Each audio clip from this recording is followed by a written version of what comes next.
Top of the morning, my fellow peasants. How are you doing? I've only got 10 minutes, but I really want to go deep in this video. So deep you feel the live stream clapping at your cheeks. Because I just did this hour-long 5D Sephiroth Clone chess video, but not everyone has an hour.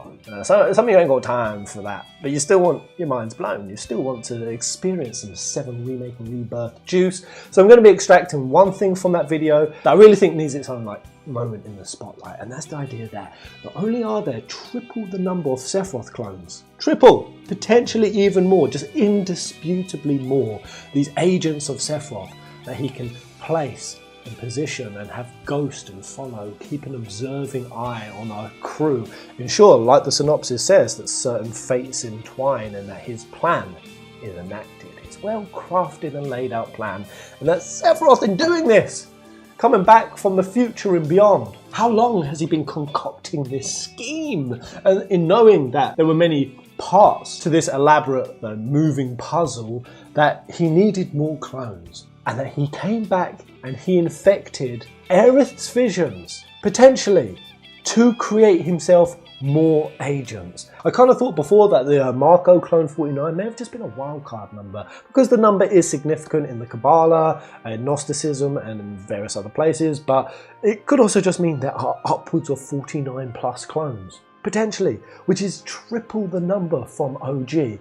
And I think that is the case, because we've seen a 16 in episode intermission, we saw a 20, we heard of a Lilizay 24, a woman who 15 years ago, yes, the Sephiroth Clone project goes all the way back then, was just walking around bumping into a room until Shinra paid people to let them go out on walks, because they believed that these walks would be significant. Another thing that Shinra thought was significant was Aerith's freaking wall paintings, and picturing the past just revealed to us that the intensity to which Shinra were pushing, coercing, even torturing Ifauna to emotionally blackmail young Aerith to draw more pictures. Even the torturing is much, much worse, and we even hear that in the remake. And President Shinra said to Hojo, "You will not make the same mistake again."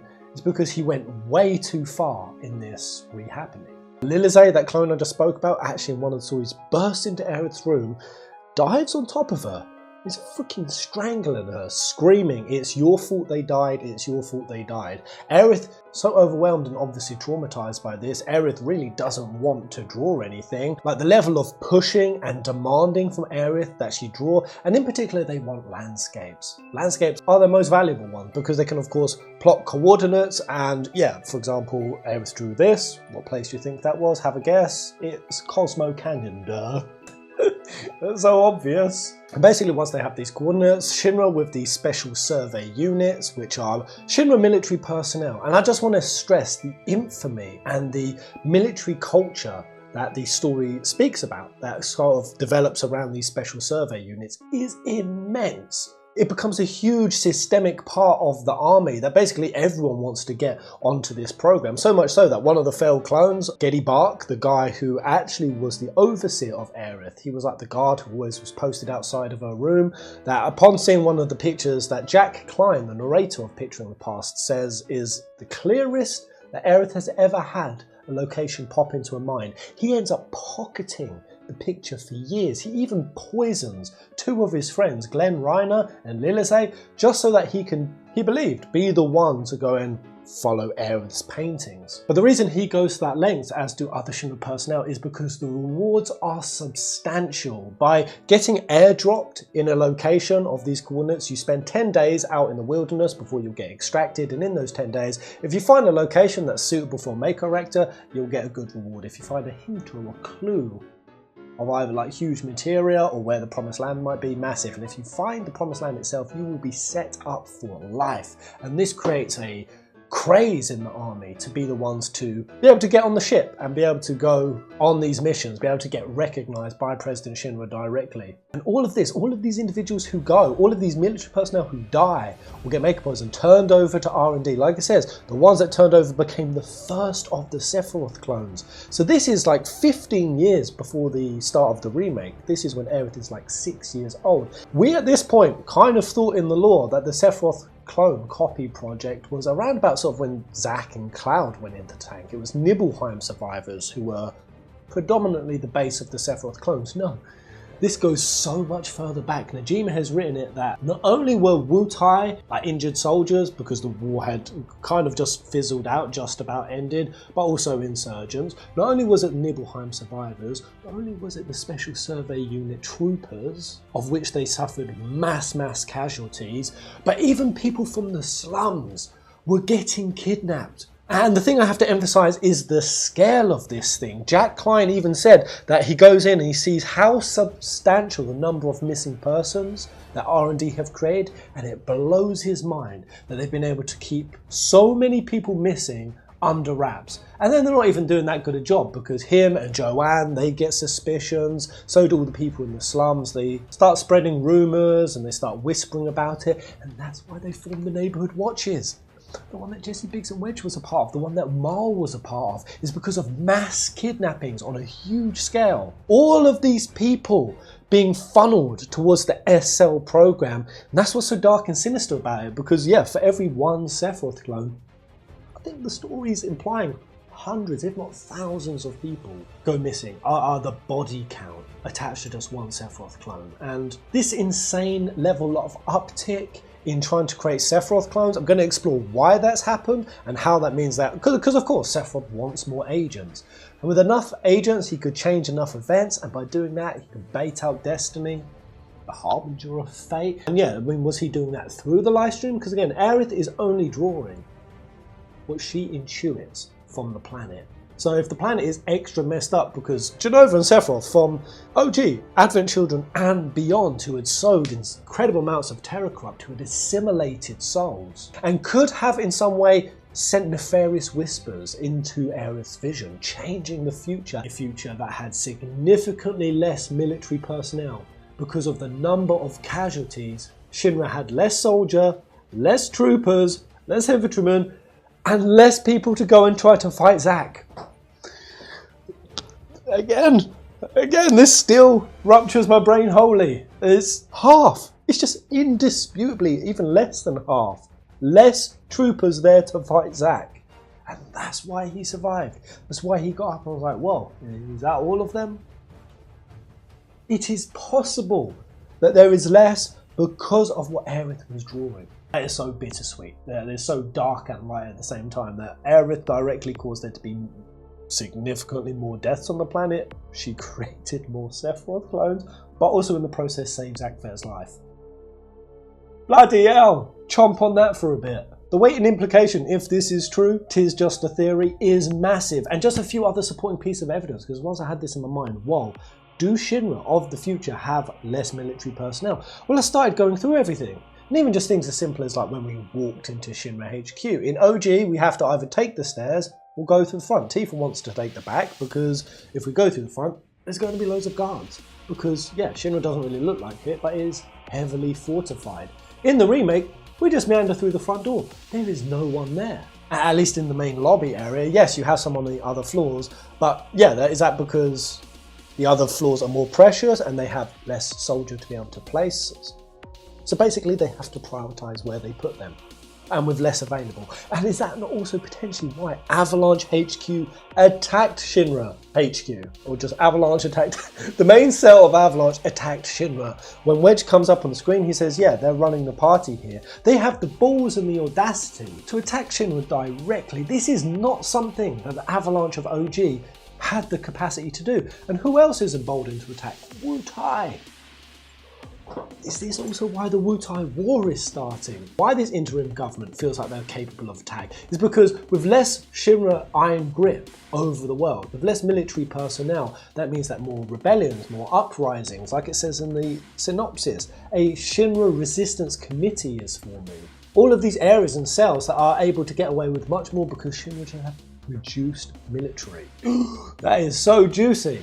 And it's so cleverly interwoven in the story, because then I started looking down other avenues, like other proof, besides just the higher numerology of clones, that we have seen the SL program massively blown up. Look no further than where Wedge fell. Where did he fall? Beneath the ground of Sector 7. That entire huge laboratory facility, deep ground-esque, that we went into, that new section of the remake. that was not there in OG. There's an entire underground SL program project being built. We had Mechanoids there, but we also had those tanks. Where Cloud looks through, he sees the same tanks that him and Zack were in, except these ones have dead bodies, because again, not all of them are success. For every one successful clone, there are hundreds of deaths. Yeah, from Wutai, from Nibelheim, from the survey units, of the military, and even from the people in the slums. And one of those people that we hear a lot about the Neighborhood Watch from was Marl. She was one of the first people to get on it. Why? Because, well, Najima, in this story, and he's left this really clever breadcrumb trail for us, he pointed to us when that Sector 7 underground facility was built. It was after Tifa's 16th birthday. She'd shortly come to Midgar. She was still going to doctors to try to heal herself from the Sephiroth stab wound. That's where she meets Marl, who's getting a skin graft. Marl, who had been attacked by monsters when she was going to prospect outer areas, like near the gate of Midgar, more dangerous areas. Why was she doing it? Because she was looking to buy more apartment complexes, more places to invest. Why? Because the ones that she was largely owning in Sector 7, she had to hand off many of them to Shinra. What for? The rezoning program. The rezoning program, the building of huge networks of laboratory systems under the ground. Like, not just deep ground, we're talking like this is mass production of Sephiroth clones. And that's why Marl knew to tell us to watch our step, or we could fall in a hole. She knew that because she was directly affected by the huge zoning program.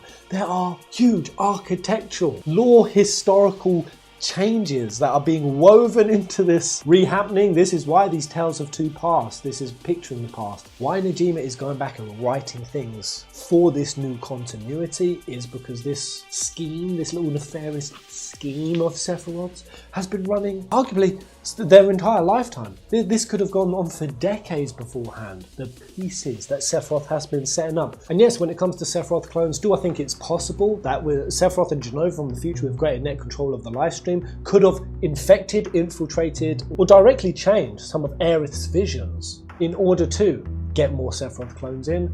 Sure. But I think largely it just comes down to Hojo. He is the maniac, he is the leader of the SL program. If there are more Sephiroth clones, it's because Hojo is deciding to. Because no, it's not Aerith's fault. She's not responsible as a kid being forced to draw against her will. It's like, yes, her paintings did send people and get them killed, and it's pretty messed up that some of the Sephiroth clones in their mind blame Aerith for it, but it's largely Hojo who's responsible. It had to start with him basically. Why did he feel the need, the want, the urge to triple, and potentially even more, the scale and scope of the Sephiroth clone program? So much so, entire sectors were getting rezoned. An entire military culture was being built around it, not only just for going on the special survey units, but also for the bounty that you would get for handing someone over to R&D with Mako poisoning, or basically close enough. Because again, they don't give a shit. They will kidnap anyone, twist any tail, spin any yarn, basically to get their hands on more people to try to turn into clones. And I'm going to say that entire military culture built around it, that's also pretty sinister when you think that Stamp is the icon mascot for sort of the Shinra military culture. But I think it's mostly because of Hojo.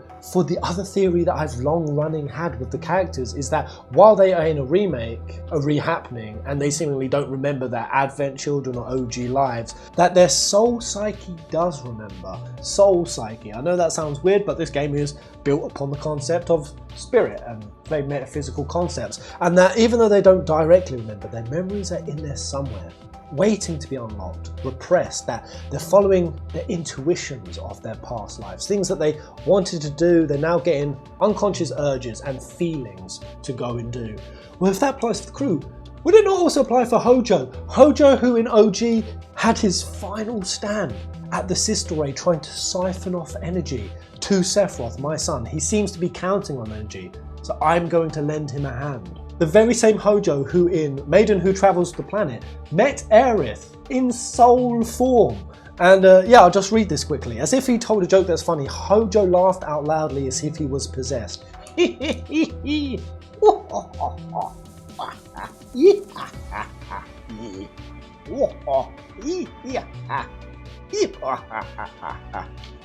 tried. No, I have changed, Hojo says. I've changed a lot before I fell into the live stream. You don't understand, do you? Ah, this lab coat's in the way. Hojo wrapped his fingers around the lab coat. He basically throws it off. Aerith gasps. The body before her was not human, but was composed of Genova cells, a sight that she has seen many times. Hojo had grown tired of experimenting on the bodies of others and had turned himself into a subject for his corrupted experiments. So this is live stream Hojo. This is his soul assimilating with Genova and Sephiroth. So the idea that Hojo is willing to even turn himself into an experiment in order to aid Sephiroth, I mean, that's huge. But this is the clanger. My son, Genova's ruler, is calling. He's asking for more life energy. I shall offer myself. Then he will become one with me, the one who he hated the most and looked down upon. This will be our reunion. The reunion, the thing that is massively being exacerbated here in the Rebirth, the thing that Hojo himself said your brothers are down there, to Cloud in the Rebirth trailer, implying a successful reunion. We're having a new reunion. That every member, every being in the reunion program, including Zack, all the kids are alright clones, again Geddy, Lilize, Glenn, Marco, every clone, all of them, in all the places, are all going to the reunion. Hojo at this point put himself into the reunion. Now this was in the live stream, so I'm not saying that the Hojo in the remake now has no Genova cells in him and is necessarily going to be at the reunion. The thing I'm pointing out is the important premise of Hojo aiding Sephiroth in needing more life energy, in helping his plans. I mean, that detail right there, that Hojo sees Sephiroth as Genova's ruler. My son, Genova's ruler, is calling. That's crazy that Hojo sees Sephiroth that way. He holds him in that regard. He sees Genova as his little bitch, wants to help his son, and wants to be reunited with Sephiroth. So if OG Hojo and even livestream Hojo, in his soul psyche, in his subconscious, in his intuition, he is compelled to create a much more expansive S program, Sephiroth clone program. Push it more, to expand it more, to not only just kidnap Wutai and Nibelheim survivors, but even kidnap them from the slums, to tell President Shinra to put this huge bounty on it, to expand the special survey units. That is purely for the benefit of creating more clones. There's the full juice, Magoose. I do have way more that I want to drop, but that's why I end up making hour-long videos. So thank you so much for watching, guys. Let me know if that titillated your brain, Holio. Let me know in a comment. Let me know just by dinging up that like button. Love this theory. I love this idea because it just adds to the elaborate, well thought out steps. If this is indeed what Square Enix is thinking and doing, I'm pretty sure that's what Najima is pointing us to in all of these Ultimanias. The 5D chess of the Sephiroth clones just keeps getting even bigger. The scope of it even bigger. Where this is going. Even just how far back and interwoven into all of the events, way before even the opening of the remake. War and the neighborhood watches, and yeah, even characters as insignificant as Marl are all there showing us this very intricate, like sneaky little freaking web that Sephi boy is setting up. I love it. It's fucking Josie. Thanks for watching, guys. Until the next video. Goodbye.